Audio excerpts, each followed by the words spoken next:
I'm exhausted, broke, and basically a single mom. Is my marriage already over? Plus all updates. I'll try to keep this as clear as I can, but honestly my head is spinning and I don't know what to do anymore. I need some perspective. My husband and I are both East Coast kids who somehow ended up staying out west after college. We met in our 20s, fell in love fast, and built what I thought was a solid life together. We got married, adopted 2 goofy dogs, bought IKEA furniture we swore we'd upgrade someday, and eventually welcomed our son, who's now 2. For years, I felt like we had it figured out. We lived in a mid-sized city that wasn't flashy but was affordable. Our rent was manageable, our son had a spot in a wonderful daycare, I had a career I genuinely loved, and my husband was doing well in his coaching career in professional sports. We had friends we saw on weekends, neighbors we could trust to water our plants when we traveled, and a rhythm to our days that felt comforting. And then this past winter, everything got flipped upside down. My husband was offered what he called a dream job. He'd been the second in command with a well-respected minor league team, and suddenly he was asked to join a major league team.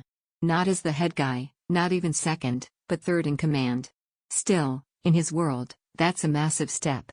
He framed it as a once-in-a-lifetime opportunity, the kind of move that could set him up to someday be at the very top. I had my doubts. I loved our life. I loved my job, our daycare, our friends. I knew moving would mean giving all that up, and my gut told me it would be harder than he was admitting. But he was so excited, so certain this was the right move. He promised it was temporary, 2 years of sacrifice, then a big promotion and financial stability. He made it sound like if I didn't agree, I'd be the one holding him back. So we moved. Now? I hate it here. We live in a new city that bleeds us dry. Rent is nearly $5,000 for a basic 2-bedroom apartment. Groceries, gas, parking, everything feels like double what we used to pay. His salary did go up, but not enough to keep pace with the cost of living. Meanwhile, I had to quit my old job since they wouldn't let me go remote. The only work I could find was a remote position that pays half of what I used to make. Career-wise, I feel like I've lost everything I worked for. Daycare here is over $2,000 a month, which we cannot afford. So I'm working from home while also being the full-time parent to a toddler. My days start at 5:45 a.m. when my son wakes up, and they don't end until after 10 p.m. when I finally finish the work I couldn't get to during the day. In between I'm walking the dogs, making meals, wiping up spills, hopping on calls with the toddler climbing into my lap, answering Slack messages while standing at the playground, and putting him down for naps that never last long enough.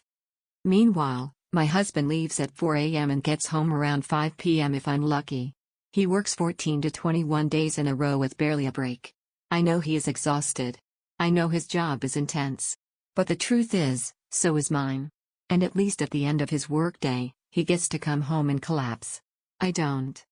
In 3 months, he hasn't done a single load of laundry. He's been grocery shopping once. He's never attended one of our son's speech therapy sessions. He hasn't helped with birthday planning, Easter egg filling, or even Christmas Eve toy assembly. On Mother's Day he bought a random card in a grocery store plant because he forgot until the morning of. On our son's birthday, he didn't buy him a single gift. When he's home, he wants to relax. If I ask him to do the dog's nightly walk, he gets angry, says it's not fair since he has to wake up at 3:15 a.m. If I push for more, he shuts down completely, either gets defensive, or goes silent, or storms off. Last week I tried again to tell him how much I'm drowning, and he snapped, grabbed the dog leashes, slammed the door, then came back, ate, and went straight to bed, slamming that door too. We barely touch each other anymore. We've had sex once in 3 months. We don't laugh together, don't plan together. We just exist in the same apartment. And here's the part that keeps me up at night. I've started fantasizing about leaving. About packing up the car with my son and the dogs and driving back to my mom's on the East Coast. She's already flying out soon to take my son for 2 weeks, and honestly, I'm counting the days like a prisoner counting down a sentence. The idea of being a single mom doesn't even scare me anymore. It almost feels like it would be easier. At least then there'd be no illusion of a partner who might help, no constant disappointment. I wish that was the end of it, but it's not. A couple of weeks ago, I noticed a strange charge on our joint credit card. Nothing huge, but it wasn't something I recognized. I brushed it off. Then another. And another. I finally pulled up the statements and nearly choked. My husband has been spending money we absolutely do not have. Drinks out with coworkers, late-night food delivery, even some pricey sports gear. All while I've been stressing over every grocery bill, every daycare quote, every tiny expense. I confronted him, and he brushed it off like it was nothing. He said, "It's not that much. I deserve to treat myself sometimes with how hard I work." Meanwhile, I'm re-wearing the same clothes because I can't justify buying new ones, and we're barely scraping rent. It felt like a slap in the face. So now I'm not just exhausted and lonely, I feel betrayed. Like he's not even trying to be on the same team anymore. I begged him to help, cried in front of him, even threatened to leave. Nothing changes. He keeps saying it's just 2 years, that this is the sacrifice we need to make for his career. But I don't think I can survive 2 years of this. Honestly, I don't think I can survive another 2 months. Is there a reason to stay? Can this be fixed? Should it be fixed? I used to believe we were building a life together, but now it feels like he's building his career while I hold everything else on my back until I break. Any advice would mean the world. /relevant comments. Commenter. You're already a single mom, except you've got an extra adult draining resources instead of contributing. He's not a partner, he's a dependent. Commenter . Please hear this, your son will remember who showed up. Right now, it's you. Not his dad who works and then disappears. Kids don't care about sacrifices for a career, they care about love and presence. Update. I've spent the past few nights reading and rereading the comments on my post. I didn't expect so many responses, and I didn't expect to feel both validated and guilty at the same time. A lot of you said things that hit me right in the gut. You're already a single mom. He's not a partner, he's a dependent. Your son will remember who shows up. Reading those words made me feel less crazy. Like, yes, this is really happening, I'm not just being dramatic. But then I also read the other side. Some of you defended him, talked about how brutal sports jobs are, how grueling the hours are, how maybe I should give him grace for 2 years while he pushes toward his dream. And those comments filled me with guilt. Because what if I am selfish? What if leaving now means I ruin everything he's been working for? So I've been bouncing between anger and guilt like a pendulum. Last night, I tried again to talk to him. I wanted to at least know that he understood how bad things were for me. I waited until our son was asleep, sat down across from him at the table, and said, "I need you to listen to me for a few minutes. Please. No phone, no TV, just listen." He looked annoyed but agreed. I told him, I am drowning. I can't work, raise our son, take care of the dogs, and manage the house by myself. I need help. I need a husband. I need a partner. Right now, I feel like I'm doing this alone. He sighed, leaned back in his chair, and said, "So what, you want me to quit? You want me to throw away my career after everything I've worked for?" That was not what I said. I told him, I don't want you to quit. I want you to show up.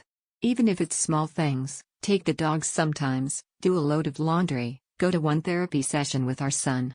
Show me that you care about more than just your job. He got defensive again. "You don't get it," he snapped. "If I screw this up, I'll never get another chance. I'm doing this for us, but all you can do is complain." At that point I started crying. Not quiet tears, but full-on shaking, gasping sobs. And here's the part that broke me, our son must have woken up, because I suddenly felt these tiny hands on my back. He'd toddled out of his room, saw me crying, and patted me like he was the adult and I was the child. He looked up at me with big eyes and said, "Mommy sad?" That moment gutted me. My 2-year-old shouldn't be the one comforting me. He shouldn't even notice I'm falling apart. But he does, because I am. And my husband? He didn't come over. He didn't hug me. He didn't even say anything. He got up, rinsed his glass in the sink, and went to bed. After I put our son back down, I sat on the couch staring at nothing. I felt numb. Then I opened my laptop and started browsing jobs back in our old city. Just to see. Daycare options. Apartments. Even divorce lawyer near me. My fingers hovered over the keyboard like I was doing something forbidden, but I couldn't stop. Because if I don't look, if I don't at least know my options, I feel like I'll suffocate. I haven't made any moves yet. But the fact that I'm even looking tells me how far gone things really are. The comments keep echoing in my head. It's not that he's too busy, It's that he doesn't think he has to. That one especially. Because it feels true. He doesn't think he has to help with laundry. Or groceries. Or parenting. He thinks a paycheck is enough. And maybe for some people it is. But for me? It's not.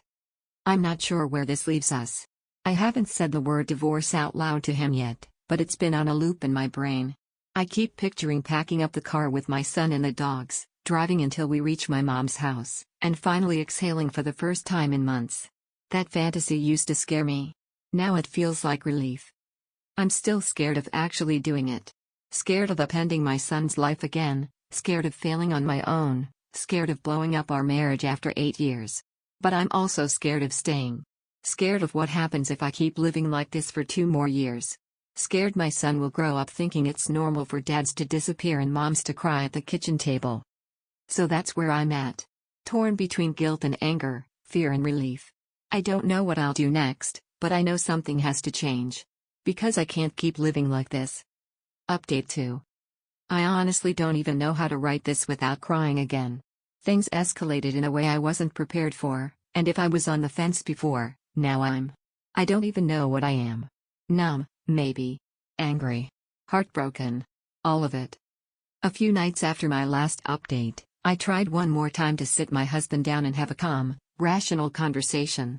I thought maybe if I avoided crying, avoided sounding negative, and just laid everything out in practical terms, he'd finally get it. I started with the facts, that I'm working 35 to 40 hours a week, that I'm also providing full-time childcare, that I handle every dog walk, every grocery trip, every load of laundry, every appointment. I told him it wasn't sustainable. That I was starting to feel like a single parent, and that I needed us to be a team again. Before I even finished, he blew up. He slammed his hands on the table and shouted, "You are so ungrateful. Do you think I like being gone 14 hours a day? Do you think this is easy for me? I'm killing myself for this family and all you do is complain." I sat there stunned. I said, "I'm not saying your job is easy. I'm saying our life isn't working. I need you to participate at home.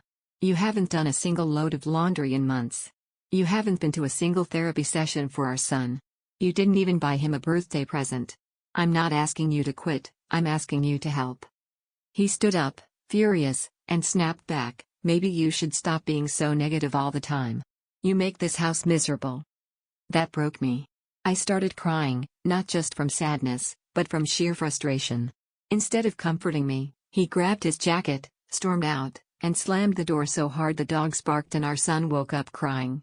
I went to comfort him, rocked him back to sleep, then sat in the dark nursery holding him longer than I needed to because I just didn't want to go back out to that empty kitchen. I ended up calling my mom. It was nearly midnight her time, but she answered on the second ring. I could barely get the words out through tears, but she just listened.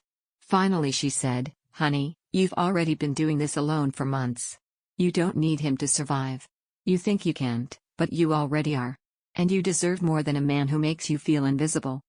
Her words hit me like a punch. Because she's right. As much as I've been terrified of the idea of being a single mom, I've already been living it in every way except on paper. The next day, my husband came home like nothing had happened. He tossed his keys on the counter and asked what was for dinner. No apology, no acknowledgement, just business as usual. I felt invisible, like my words had evaporated into thin air. And then came the kicker, this weekend he actually had a rare day off. I thought maybe this was my chance. That he'd wake up, spend time with our son, give me even an hour to breathe. Instead, he slept until noon, grumbled about being sore, then announced he was meeting colleagues for drinks. He came back late, smelling like beer, collapsed on the couch, and fell asleep. I watched him snoring while I cleaned up toys, folded laundry, prepped meals for the next day, and it hit me, I'm already a single parent. The only difference is, there's an extra adult in my apartment eating the food I cook and running up our bills. Speaking of bills, I went back and looked again at our credit card statements. More food delivery, more drinks, more unnecessary spending. Meanwhile, I've been agonizing over grocery totals, skipping new clothes for myself, re-wearing worn-out shoes. I can't describe the rage I felt. It's not just neglect anymore. It's betrayal. He knows we're struggling, and he's still spending like we have money to burn. That night, after he fell asleep, I sat in bed scrolling on my phone. I looked up jobs in our old city. Daycare openings. Apartments. I even Googled family law attorney, city name, and bookmarked a couple of names.